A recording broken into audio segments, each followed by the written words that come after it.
Thank you so much, Karoline Hanks, joining us on Trail TV this evening. We were going to do this somewhere out and about in the mountains, but the Cape winter is shredding us right now. Beautiful, beautiful rain, but it's a little more cozy in the comfort of our various offices. Karoline is a well-known Cape Trail warrior, an environmental warrior, and regular podium queen. She knows many of the Cape Classics and classic races across South Africa as a very competitive participant. In terms of Hout Bay Trail Challenge, which is the theme of our discussion this evening, Karoline has run the classic route 6 times as an individual and once within a team. She took top spot in 2011 and again in 2014, so knows the route well, and I think is going to be a source of great information for anyone wanting to take this on as a first time, take on the virtual race in August, and perhaps then start planning it as part of the 2021, we say very hopefully, racing calendar, because we're all amped to get back there. Karoline, do you have a particular sort of section of the race that you have where there's perhaps an emotional bond, or that is particularly beautiful to you? Do you know, there's a section on leg 1, which is, obviously it's Carbonkelberg, and there's a section where we used to do the radar, we used to clip cards, this is a long time ago now, we used to clip our cards and then run down over this beautiful swampy section, and that probably is my all-time favorite. The sun's coming up and it's just beautiful. Then obviously leg 2 is spectacular. I love the Grootkoop section as well. Leg 3 has never been my favorite, mainly just because one's in the pain cave at that stage. But it's all just magical, and I think the best part about Hout Bay is it is one of the originals. I think there were probably 2 races on the calendar back in the day, like 2005.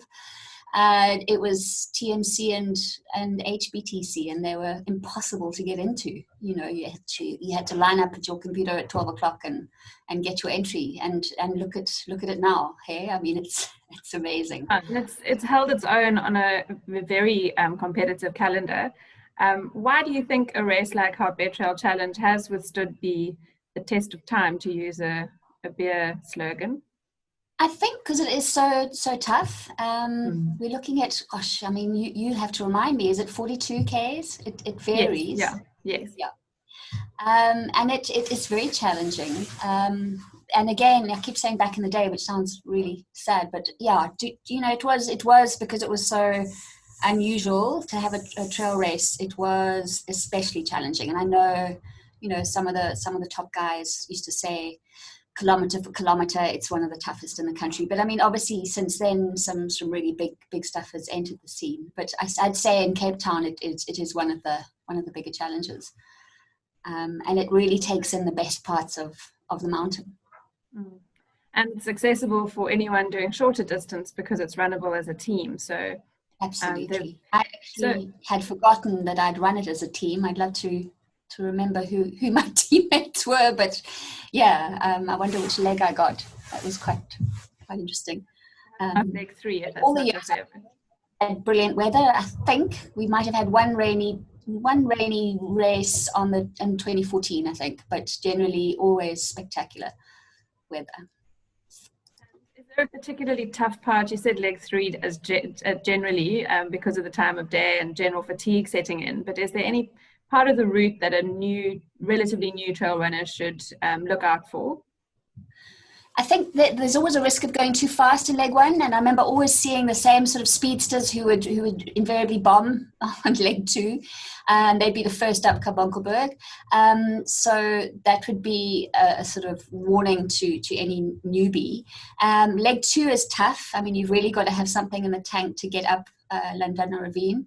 And then just, have something in the tank for leg 3 up Flackenberg, which is tough, especially if there is heat. I'm going to ask you a slightly sort of left field question, but how do you think the personality of trail running in South Africa has changed since the beginning of something like Hout Bay Trail Challenge in the early 2000s now to 2020? I mean, 2020 is not a great example of anything, but if you had to look at last year's calendar and the first few months of this year's calendar, How do you think the personality of trail running South Africa has shifted over the years? It is a difficult question. I need to think about that a bit, but yeah, I mean, it's just become huge. You know, I remember running on my own up in Silvermine on weekends, and not seeing a soul, and now, you know, around every corner you've got folk out there, which is wonderful, and with things like 13 Peaks, you know, it's becoming so much more accessible and desirable, but there is, I suppose, there's a level of kind of, and not resentment, but it's like the mountain's getting quite busy. But in terms of trail racing, obviously just some incredible events out there, and the 100-miler starting to enter the picture, and that's just really, really cool to see. So I'm not sure I'm answering your question. Obviously the internationals coming through. I remember the first year when Killian and Anna Frost came out, that was super exciting, and now it's kind of normal that we've got these guys coming out. So we love showcasing our trails, and I think every time I get goosebumps every time I see a review from one of the big international names. It reminds us how unique our trails are and what kind of playground we're presented with. You live in Noordhoek, you're surrounded by incredible mountain opportunities right from your back garden. I'm sitting here in the Burbs where Newlands Forest and Constantia Neck are very accessible. We're incredibly lucky in terms of where we live. I've also, and perhaps you've seen it on your side, since exercise was allowed more broadly and mountains were allowed under lockdown, I do feel like everyone's taken up hiking and trail running. It's a strange phenomenon. It feels like all the homeschooling moved to the mountain, which is great. Absolutely. But it's busy. I know, and as an environmentalist, of course, I'm looking out for all the crap that's left behind, and there's a hell of a lot of it on the top of plateaus. So a message from Karoline, which is prolific in your communication with trail communities, with hiking communities, for all those that are heading out onto those beautiful Hout Bay Trails for the virtual event during the month of August. Please celebrate the legacy of that race and the legacy of those trails by taking litter home with you.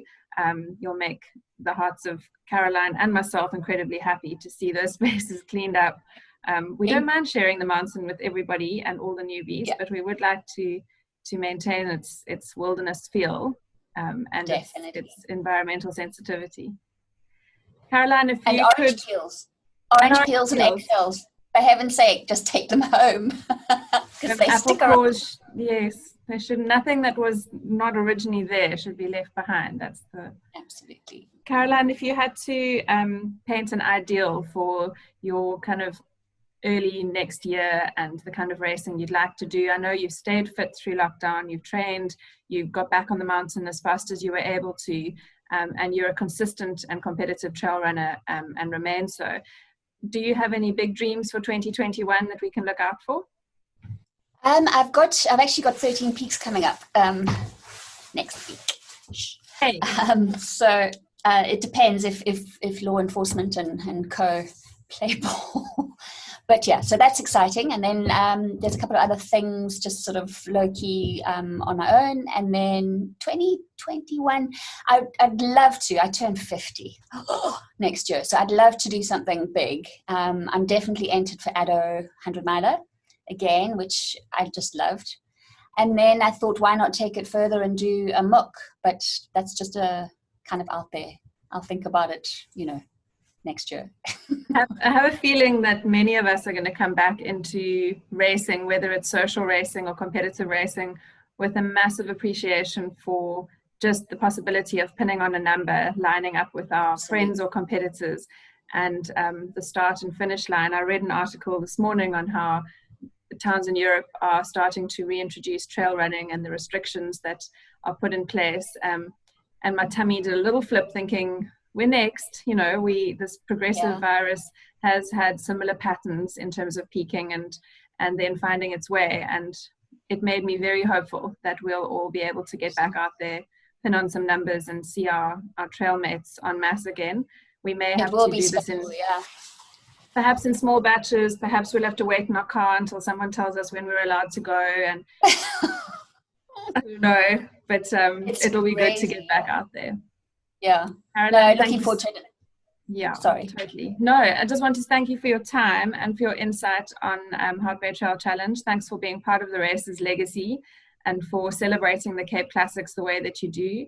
I think that a lot of the newbies would learn huge amounts from wisdom from the likes of yourself. And one of the next competitors I'm going to be chatting to is Noel, who awesome. I've also been part of the race for many years and also remains incredibly fit and competitive within the trail running fraternity. So yeah, stick around for next episode. We'll try and get Noel out and about. He's currently frothing because there were some signs put up to say that you should stay at home if you're over 55, and that's red rag to a bull when it comes to Noel. You don't tell him he's old. I just want to quickly say a big, thumbs up to Richard, who is just, he is one of the originals as a race organizer. He just does it so effortlessly, and yeah, he's one of my favorites. And he's also been such a stalwart in terms of the whole anti-sachet. I carry my own, as you know, and so yeah, big thumbs up to him. I really, really hope that this race continues for many, many, many years. Absolutely, a slightly different version. Oh, I've lost you. There we go. Yeah, a slightly different version this year, but get the entries in because all of those virtual entries enable these races to continue into more normal times. Yeah. Thanks again, Karoline. Stay well and warm and enjoy the rest of the evening. Cheers, Kim. Bye. Bye-bye.